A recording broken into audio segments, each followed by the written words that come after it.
For decades, you've probably been told that getting older means eating less, smaller portions, lighter meals, maybe just a little soup and toast for dinner. And if you followed that advice thinking you were doing the right thing for your health, the science now shows something startling. You may have been accelerating the very muscle loss you're trying to prevent. Welcome to Longevity Lab. I'm Claire. And I'm Robert. Claire, this one already sounds like it's going to change something I do every day.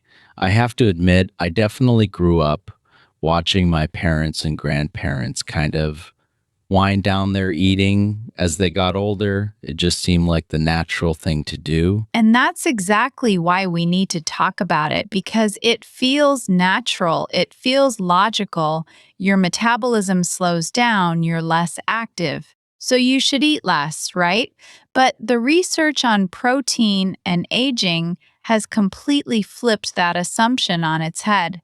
And the implications for how you age, your mobility, your independence, your ability to get up off the floor if you fall, are enormous. Okay, so the advice to eat less as you get older, that's wrong. Not entirely wrong. Total calorie needs may decrease slightly because our resting metabolic rate does decline with age, about 1 to 2% per decade after age 20. But here's the critical distinction. While your total energy needs might dip a bit, your protein needs don't just stay the same, they actually increase. And this is where so many people get tripped up. So you're saying we need fewer calories overall, but more of those calories need to come from protein? Exactly. Think of it like this. Your body's relationship with dietary protein changes fundamentally as you age. A 30-year-old body and a 65-year-old body respond completely differently to the same chicken breast. There's a biological reason for this, and once you understand it, you can make one of the most impactful changes to how you age. All right, let's get into the biology. What's actually happening that makes a 65-year-old body different? So, there's a phenomenon researchers call anabolic resistance. Anabolic means building up, so in this context, building muscle tissue. Resistance means exactly what it sounds like. Your body resists the signal to build muscle, starting around age 50 and becoming more pronounced as we get into our 60s and 70s.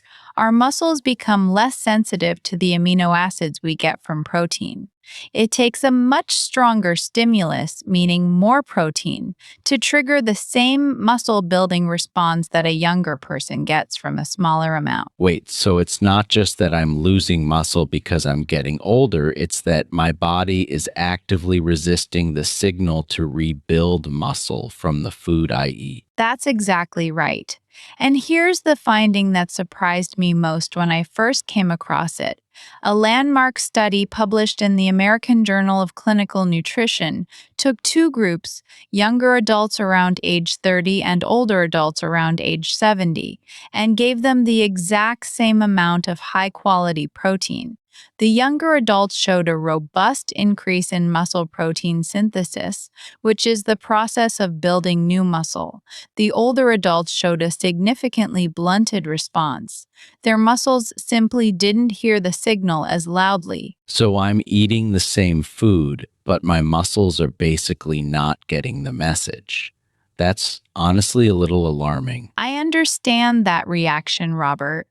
But I want to frame this as empowering, not alarming, because this isn't a hopeless situation. It's actually incredibly actionable. The reason our bodies develop anabolic resistance likely has to do with a few things: chronic low-grade inflammation that tends to increase with age, changes in our hormonal environment, and reduced physical activity.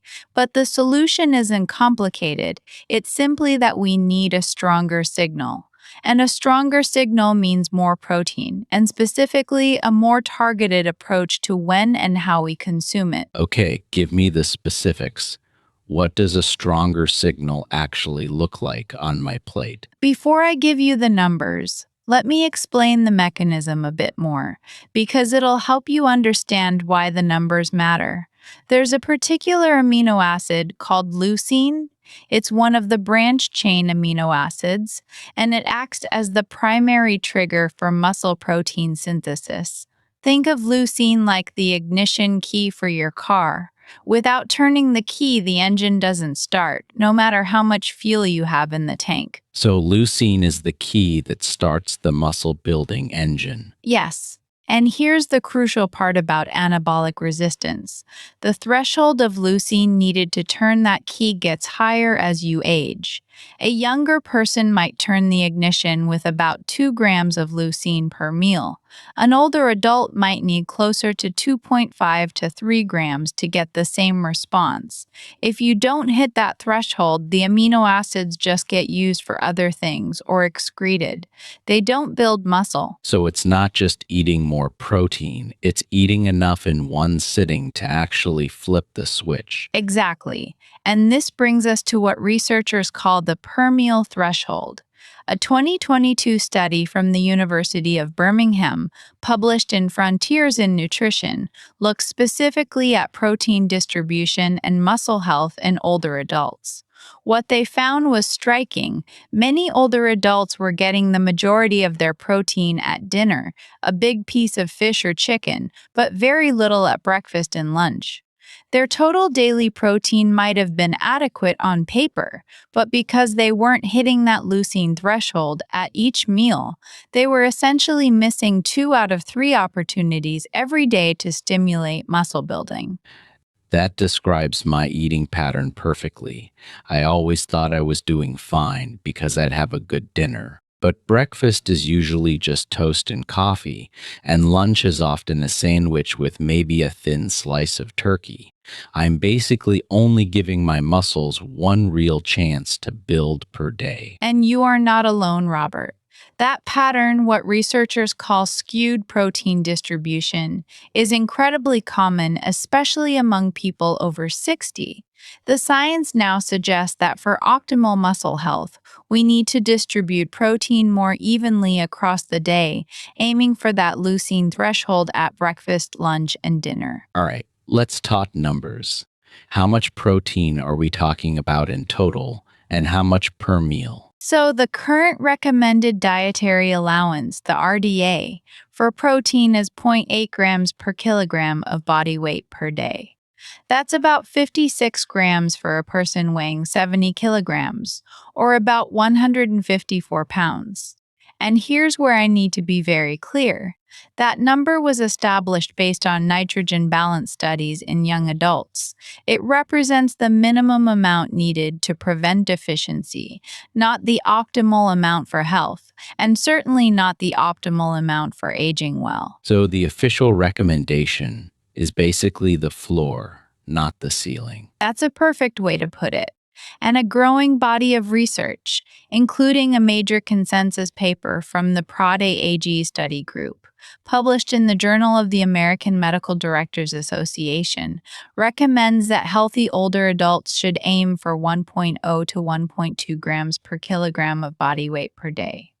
For a 70 kilogram person, that's 70 to 84 grams per day, which is significantly higher than the RDA of 56 grams. That's a pretty big jump, 25 to 50% more. Yes.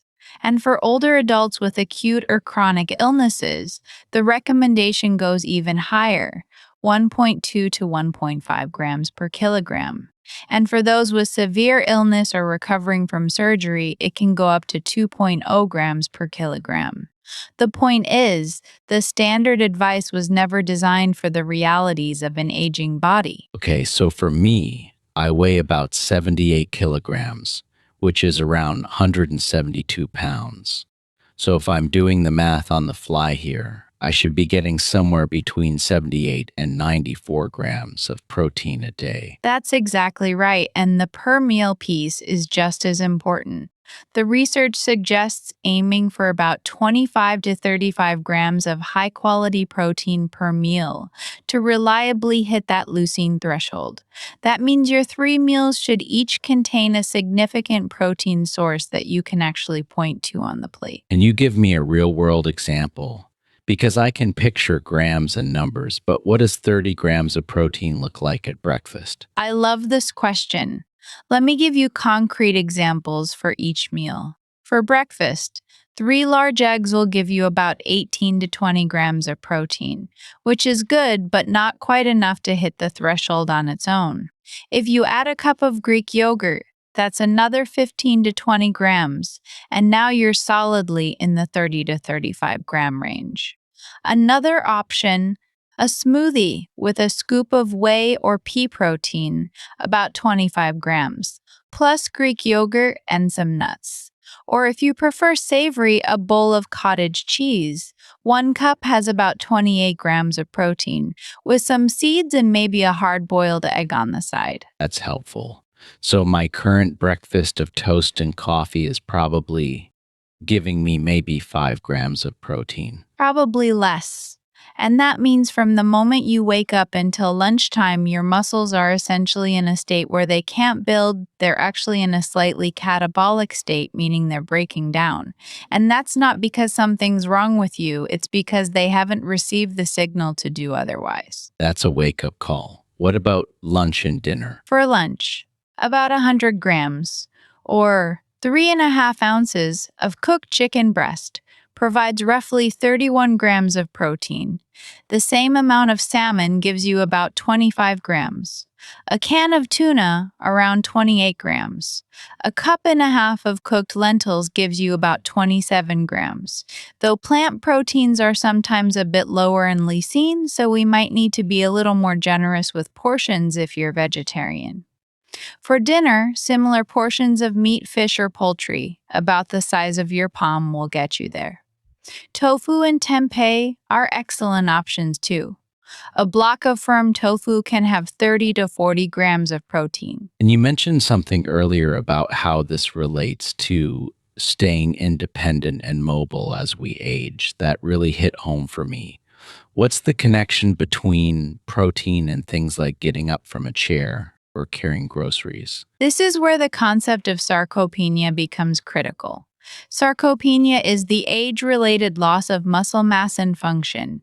Starting around age 30, we lose about 3 to 8% of our muscle mass per decade, and the rate accelerates after 60.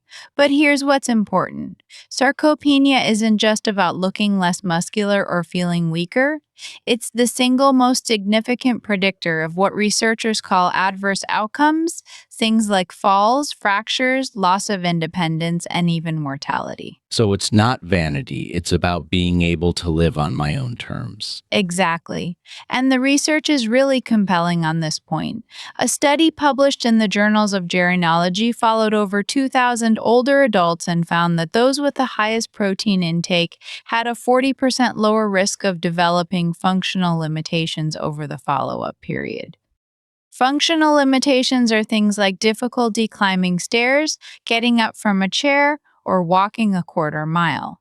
These are the activities that determine whether you can live independently. 40% lower risk. That's not a small effect. It's substantial. And protein isn't the only factor, of course. Resistance exercise absolutely essential, and we've talked about that in previous episodes. But protein is the substrate, it's the raw material. You can do all the strength training in the world, but if you're not giving your body the amino acids it needs to repair and rebuild, you're leaving a huge amount of benefit on the table. Let me ask you about something I see in a lot of health discussions. There's this anxiety around protein that too much is bad for your kidneys or that it causes bone loss. Is any of that true? This is such an important question, and it's one of the most persistent myths in nutrition. Let me address both of those concerns directly. The kidney concern comes from the fact that in people with existing chronic kidney disease, a high-protein diet can worsen kidney function. And that's absolutely true. If you have kidney disease, protein intake needs to be managed carefully, and that's definitely a conversation to have with your doctor before making any changes. But for healthy people? For people with healthy kidneys, The evidence does not support the idea that higher protein intake causes kidney damage. Multiple systematic reviews and meta analyses have looked at this, including a 2018 review in the Journal of Nutrition that examined over 20 studies. In healthy individuals, even protein intakes well above the RDA did not lead to declines in kidney function over time. The kidneys are incredibly adaptable organs. And what about the bone thing? I've heard that protein makes your body acidic, so it leaches calcium from your bones. This theory was popular for a while. It's called the acid ash hypothesis. The idea was that animal protein creates an acidic environment and the body pulls calcium from bones to buffer that acid. But the evidence has pretty thoroughly debunked this when we look at actual bone outcomes. In fact, multiple large studies, including data from the Framingham osteoporosis study, have found that higher protein intake is actually associated with better bone density and lower fracture risk in older adults. Wait, higher protein protects bones? Yes, and the biology makes sense when you think about it. Protein provides the collagen matrix, the structural scaffolding on which bone mineralization occurs. About 30% of bone is protein, mostly collagen, and dietary protein also increases the production of insulin like growth factor 1 or IGF-1, which stimulates bone formation. So far from being harmful to bone, adequate protein is essential for maintaining skeletal strength as we age. That's such a reversal from what I've heard over the years. I honestly thought I was being careful by not eating too much protein. And that's exactly why this conversation matters so much. There's been a cultural drift toward the idea that lighter eating in older age is somehow virtuous or healthy, and that drift has probably caused real harm, unintentionally, but real harm nonetheless, because it's led people to systematically undereat the very nutrient they need more of. Now, you mentioned plant proteins being possibly lower in leucine. What about people who are vegetarian or vegan? Are they at a disadvantage here? It's a fair question, and I want to be careful not to suggest that plant based diets can't support healthy aging. They absolutely can. But vegetarians and vegans do need to be a bit more intentional about protein quantity and quality. Plant proteins tend to be lower in leucine, and some are lower in certain essential amino acids. For example, grains are lower in leucine. Legumes are lower in methionine, so the solution is twofold. Eat a slightly larger total amount of protein, maybe aiming for 1.2 to 1.5 grams per kilogram, and combine complementary plant proteins throughout the day. Can you give an example of complementary proteins? Classic combinations: rice and beans, hummus and whole wheat pita, lentil soup with bread. These pairings ensure you get a complete amino acid profile, and certain plant proteins are actually quite rich in leucine. Soybeans, tofu, tempeh, edamame, and pistachios are all good sources. Kie protein, which you find in many plant-based protein powders, has a leucine content that's decently close to whey. So if someone's vegan, a smoothie with pea protein in the morning, a big lentil salad at lunch, and tofu stir fry at dinner, is that hitting the marks? That's an excellent day of eating. I'd probably suggest making sure the portions are generous, maybe a cup and a half of lentils at lunch and a whole block of tofu at dinner to get those numbers up. And if you're adding a plant-based protein powder to a smoothie, aim for a serving that provides at least 25 grams of protein. Let's shift to something I find really fascinating, the blue zones. We've talked about them before, the places in the world where people regularly live to 100. Do their diets tell us anything about protein and aging? They do, and it's a really interesting piece of the puzzle. When researchers study centenarians in places like Okinawa, as Sardinia, and Icaria, they find that these populations don't actually eat massive amounts of protein by Western standards. But what they do differently is the distribution. In Okinawa, for example, the traditional diet includes protein at every meal, tofu at breakfast, fish or soy at lunch and dinner. And interestingly, many blue zone populations get a significant amount of their protein from legumes, lentils, chickpeas, beans, which are consumed daily and spread throughout meals. So they're not doing the skewed distribution pattern I was doing with all the protein at dinner. Exactly. And there's another insight from Blue Zone research that I think is really valuable. They tend to eat their last meal relatively early in the evening, and they have a long overnight fast, maybe 12 hours. This pattern seems to support metabolic health, but the key is that when they do eat, protein is consistently part of the meal. They're not fasting and then breaking the fast with just carbohydrates. So an ideal day might be breakfast at 7 or 8 with good protein, lunch around noon with more protein, dinner around 6 with protein again, and then no more food until the next morning. That's a really sensible pattern. And the research on protein timing supports this, what's called the protein pacing approach. A 2023 study in the journal Obesity found that evenly distributing protein across meals, compared to the typical skewed pattern, led to better muscle protein synthesis and even better weight management outcomes. Now, I want to ask about protein powders. I see them everywhere: whey, casein, pea, hemp, collagen. Are they necessary, or is this just the supplement industry trying to sell us things? I love this question because it gets at something I feel strongly about. Whole foods first. You can absolutely meet your protein needs through food alone. Greek yogurt, eggs, cottage cheese, fish, chicken, lean meat, tofu, tempeh, lentils. These are all excellent sources that come with additional nutrients beyond just protein. Food also provides the experience of eating, the pleasure, the social connection, the texture and flavor. I never want people to feel like they have to replace meals with shakes. But there's a but coming. There's a practical consideration. Some people, especially in the morning, struggle to eat a full protein rich breakfast. Maybe they're not hungry or they have to get out the door quickly. In those cases, a high quality protein powder can be a convenient and effective option. The research shows that whey protein is particularly effective because it's rapidly digested and very high in leucine. Pea protein is a good plant based alternative. Collagen, I should note, is not a complete protein. It's very low in tryptophan and doesn't effectively stimulate muscle protein synthesis on its own.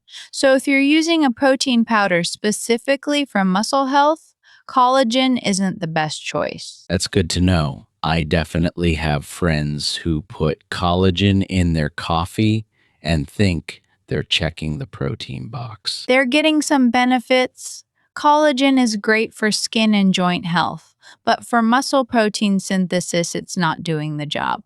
So I'd say if you're using collagen, that's fine, but think of it as a supplement for connective tissue, not a replacement for dietary protein. All right, let's bring this all together for the listener who's been following along and is now thinking, okay, I need to change how I'm eating. What's the one sentence takeaway? For healthy aging, aim for 1.0 to 1.2 grams of protein per kilogram of body weight daily.